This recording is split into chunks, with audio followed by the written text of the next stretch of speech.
تیسرا پارہ سورہ آل عمران رکوع نمبر 2 اور آیت نمبر 13۔ رکوع نمبر 2 آیت نمبر 13 سورہ آل عمران۔ صفحہ نمبر کون سا ہے؟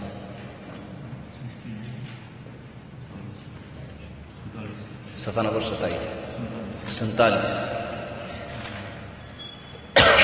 أعوذ بالله من الشيطان الرجيم بسم الله الرحمن الرحيم قد كان لكم آية في فئتين التقتا فئة تقاتل في سبيل الله وأخرى كافرة يرونهم مثليهم رأي العين والله يؤيد بنصره من يشاء إن في ذلك لعبرة لأولي الأبصار زين للناس حب الشهوات من النساء والبنين والقناطير المقنطرة من الذهب والفضة والخيل المسومة والأنعام والحرث ذلك متاع الحياة الدنيا والله عنده حسن المآب قل أنبئكم بخير من ذلكم للذين اتقوا عند ربهم لهم جنات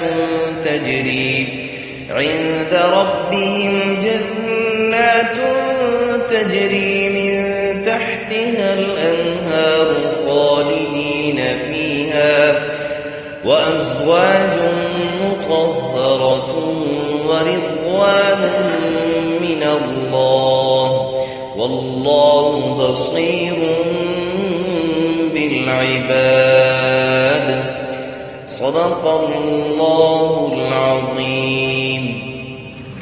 قد كان لكم آیۃ، تحقیق ابھی تمہارے لیے ایک نشانی گزر چکی، ایک نمونہ گزر چکا، فی فئتین، ایک دو فوجوں کا، التقطا جو دونوں کا، جن کا آپس میں آمنا سامنا ہوا یا آپس میں ایک دوسرے کا ساتھ مقابلہ ہوا۔ فئۃ ایک فوج، یہ ایک گروہ، تقاتل فی سبیل اللہ، وہ اللہ کے راستے میں لڑتا ہے، وأخرى اور دوسری فوج یعنی دوسرا گروہ، کافرۃ وہ کافروں کا ہے، یرونہم مثلیہم وہ دونوں یعنی کافر بھی، کافروں کی نظروں میں مسلمان دگنے نظر آتے ہیں اور مسلمانوں کی نظر میں کافر دگنے نظر آتے ہیں۔ رأی العین یعنی سری آنکھ کے ساتھ، یعنی ان کی آنکھوں سے جو ان کو نظر آتا تھا، یرونہم مثلیہم یعنی اپنے سے دگنے ان کو نظر آتے تھے۔ واللہ یؤید بنصرہ من یشاء اور اللہ تعالیٰ مضبوط کرتا ہے اپنی مدد کے ساتھ یا تائید کرتا ہے اپنی مدد کے ساتھ، من یشاء جس کو چاہتا ہے۔ ان فی ذلک لعبرہ بے شک اس میں تمہارے لیے عبرت ہے، لأولی الابصار دیکھنے والوں کے لیے۔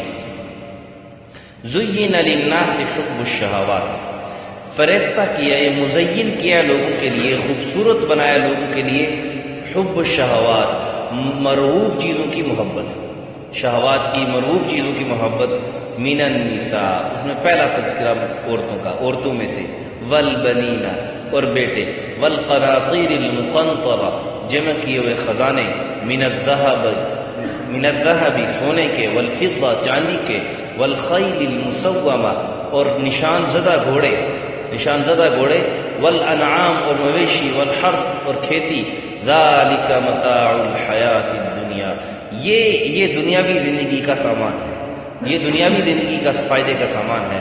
واللہ عندہ حسن المآب اور اللہ ہی کے پاس اچھا ٹھکانہ ہے۔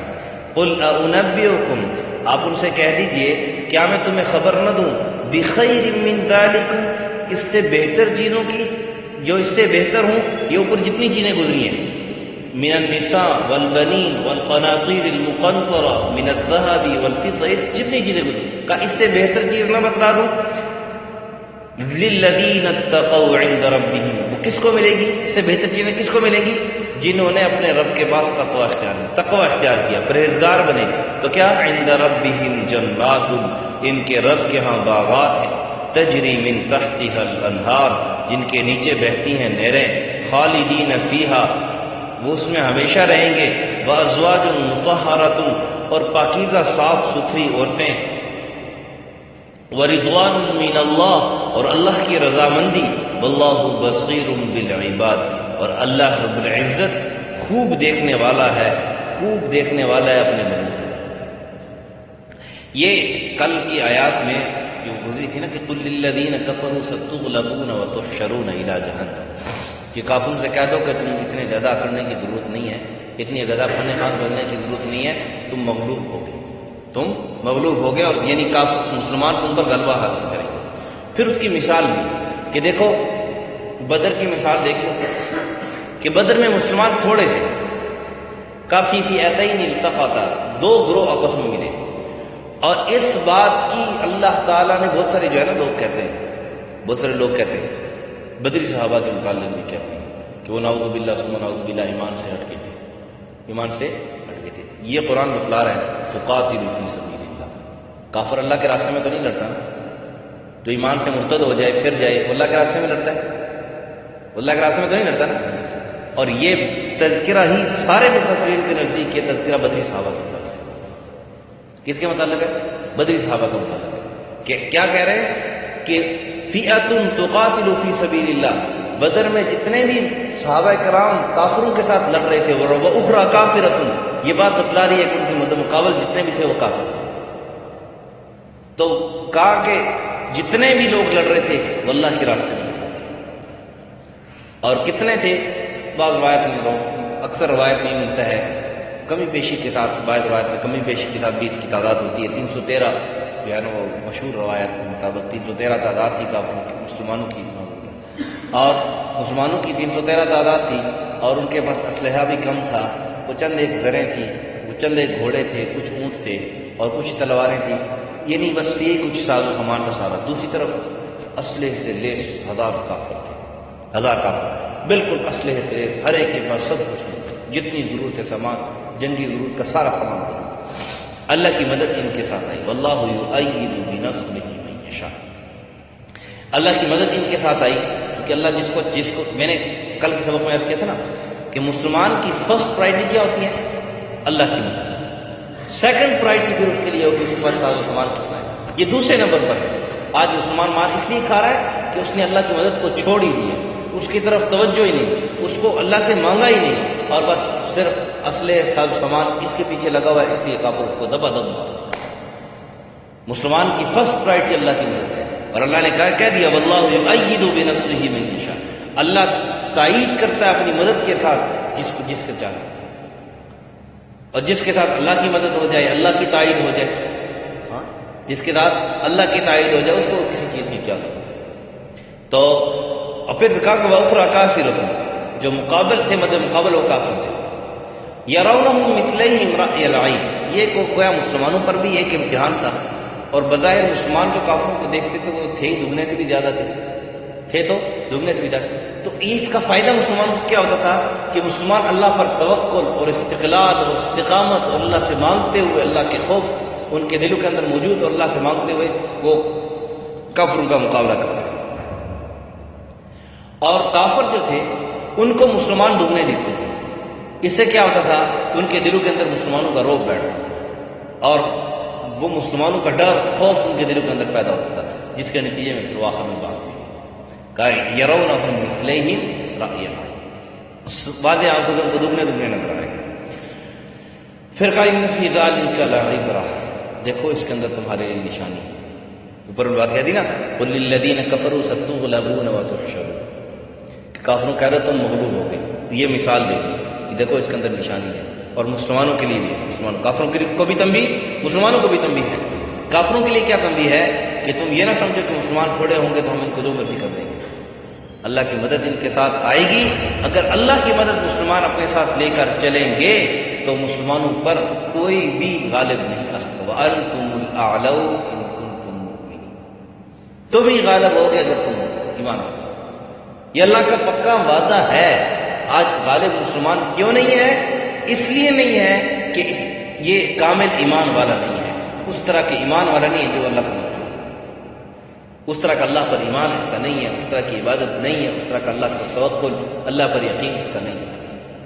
اس لیے خیر پھر آگے کہہ دیا کہ مسلمان بگڑتے ہیں نا، بگڑتے ہیں، خراب ہوتا ہے۔ اللہ کی مدد کون سی چیز ایسی ہے جو اس سے اللہ کی مدد ہٹائے گی؟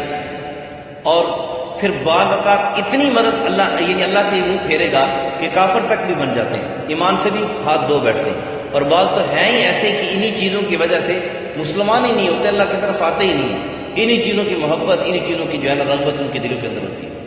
تو ان کے مطلب فرمایا زُيِّنَ لِلنَّاسِ حُبُّ الشَّهَوَاتِ، مزین کر دیا لوگوں کے لیے محبوب چیزیں جو ان کے جو ہے نا وہ پسندیدہ چیزیں جو ان کو پسند آتی ہیں، شہوات میں سے جو ان کی مرعوب چیزیں جو ان کو جو ہے نا اپنی طرف مائل کرنے والی چیزیں، شہوات ان کو کہتے ہیں اپنی طرف مائل کرنے والی چیزیں، یہ ان کے لیے بظاہر مزین کر کے نظر آتی ہیں۔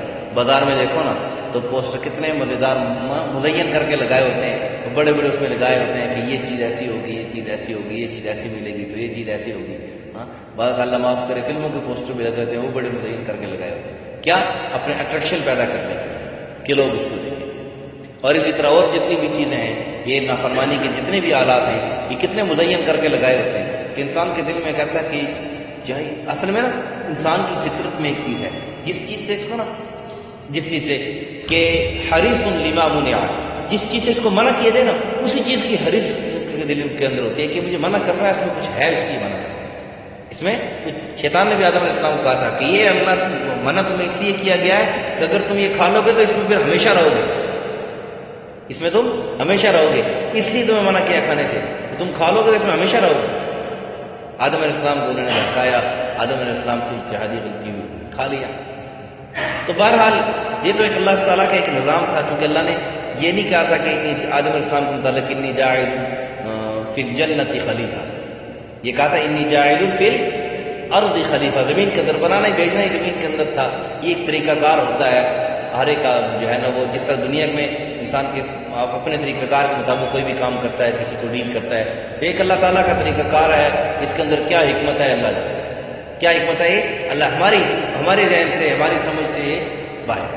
بہرحال کہا کہ یہ چیزیں ان کے لیے مرعوب کی گئی ہیں، مائل اس کی طرف انسان کا دل ہوتا ہے، جس کی وجہ سے انسان اللہ کو بھول جاتا ہے۔ تو کہا سب سے پہلی چیز وہ سب سے پہلی چیز کہ یہ اللہ کے حبیب صلی اللہ علیہ وسلم نے فرمایا، جس کا مفہوم ہے کہ شیطان کے تیروں میں سے ایک تیر ہے، شیطان کے تیروں میں سے ایک تیر ہے جو انسان کو بہکا دیتا ہے۔ انسان اس کے لیے کیا ہے؟ اس سے بچنے کے لیے ایک تو یہ ہے کہ جب بھی کسی عورت پر غیر محرم عورت پر نظر پڑے فوراً اپنی نظر نیچے کرے، قل للمؤمنین یغضوا من ابصارہم، کہ مومنوں کو کہہ دو کہ اپنی نظریں نیچے کرو، جب بھی سامنے غیر محرم عورت آئے، اسے اپنی نظریں نیچے کر دو۔ انشاءاللہ پردے کے احکامات جہاں پر ہیں وہ بیان ہوں گے سورہ احزاب کے اندر بھی اور بقیہ بھی انشاءاللہ، تو اس میں انشاءاللہ تفصیل کے ساتھ عرض کریں گے کہ پردہ کرنا بہت آسان ہے۔ ویسے مختصر الفاظ میں یاد کرتا ہوں کہ اگر ایک آدمی اپنے گھر میں ایک گھر میں رہتا ہے، مثلا بھابھی بھی رہتی ہے ساتھ، یا مثلا کزن سارے اکٹھے رہتے ہیں، ایک گھر میں اکٹھے رہتے ہیں، بڑی فیملی اکٹھی گیدرنگ رہتی ہے، تو اس میں انسان کہتے ہیں کہ ہم کیسے پردہ کریں، تو ممکن ہی نہیں ہے۔ تو میرے خیال سے تو ان کا یہ کہنا کہ یہ ممکن نہیں ہے، یہ بڑی جھوٹ بات ہے، اس میں کوئی صداقت نہیں ہے۔ کیوں؟ کیونکہ اللہ کہہ رہا ہے، اللہ کا حکم کیا ہے؟ پردہ کرو، ہم کہہ رہے ہیں ممکن ہی نہیں ہے۔ اور دوسری طرف قرآن ہم نے سورہ بقرہ کے آخر میں پڑھا لا یکلف اللہ نفسا الا وسعها، تو پھر یا تو قرآن جھوٹا ہے نعوذ باللہ، یا پھر ہم جھوٹے ہیں، ہماری بات یہ جھوٹی ہے۔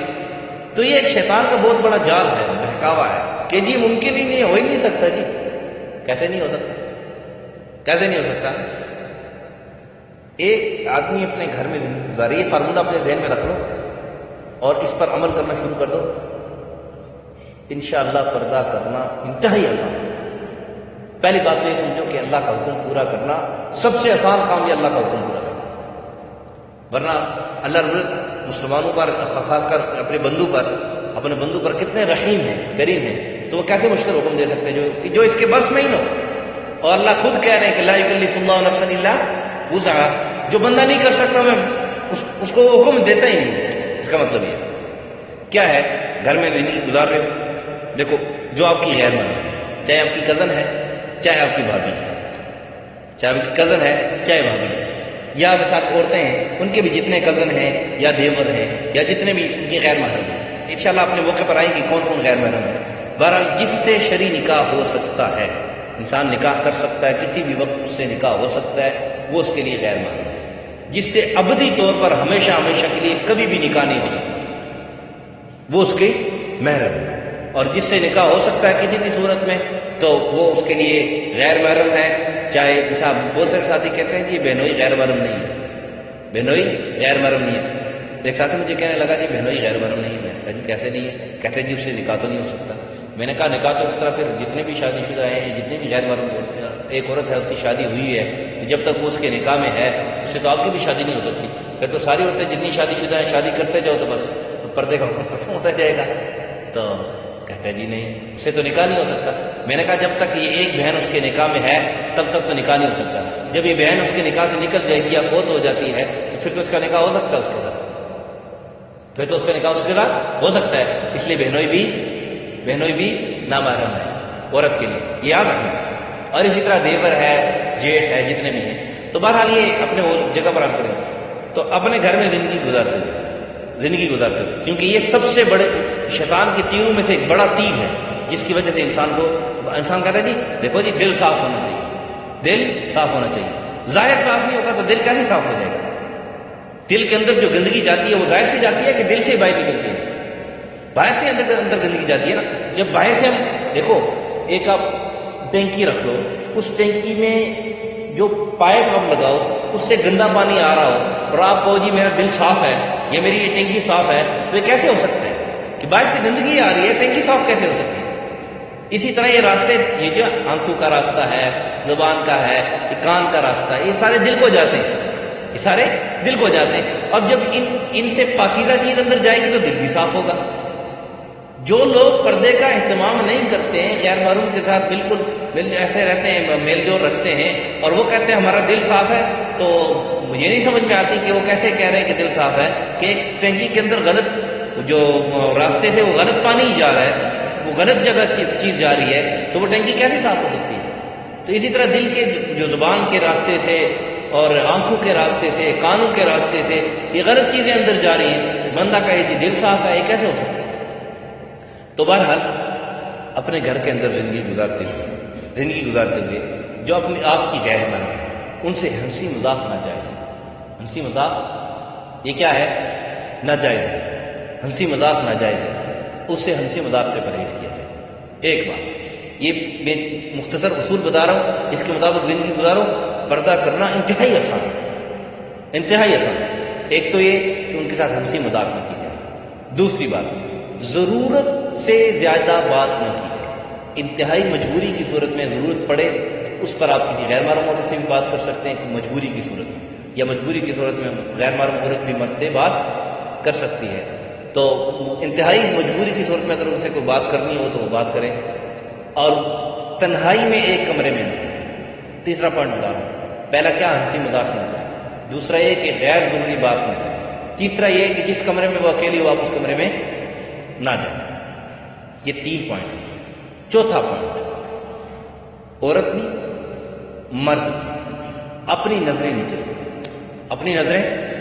رکھیں۔ مگر جب پتہ چلے مثال کو جا رہا ہوں، یہ نہیں کہ ایسے کر کے چل رہے، ایسے کر کے نہیں۔ جب دیکھو کہ سامنے غیر محرم ہے، پتہ تو چل ہی جاتا ہے نا، گھر میں انسان رہ رہتا ہے کب وہ آ رہی ہے، اور قدم کے آواز سے، چلنے سے ہی پتہ چل جاتا ہے وہ آ رہی ہے، تو اپنی نظریں سب نیچے کر لو۔ عورت ہے وہ بھی نظر نیچے کر لے، مرد ہے وہ بھی اپنی نظریں نیچے کر لے۔ اور آخری بات یہ کہ کبھی بھی جاؤ، جب گھر میں جاؤ پتہ ہے غیر محرم موجود ہیں، تو ذرا کھنکار کے یا دروازہ کھٹکا کے ایسے طریقے سے تاکہ ان کو پتہ چل جائے، تاکہ وہ اپنا ستر اپنے آپ کو سنبھال لیں، یہ کر کے جائے۔ تو یہ 4-5 پوائنٹ ہیں، ان پر عمل کرو۔ اس کے علاوہ اگر غلطی سے کوئی نظر پڑ گئی تو کیا خیال ہے؟ یہ 4-5 کام میں نے بتائے ہیں، مشکل ہے؟ آسان ہے کہ نہیں؟ تو پھر اس پر عمل کرنے کی ضرورت ہے۔ الحمدللہ ثم الحمدللہ ہم بھائیوں نے شادی کی ہے، ہم اکٹھے بھی رہے ہیں۔ اب تو اپنے اپنے کاموں کی وجہ سے جو ہے نا وہ الگ ہیں، لیکن اکٹھے بھی رہے ہیں الحمدللہ۔ ہم تو پردہ کرتے ہیں، کوئی مسئلہ نہیں۔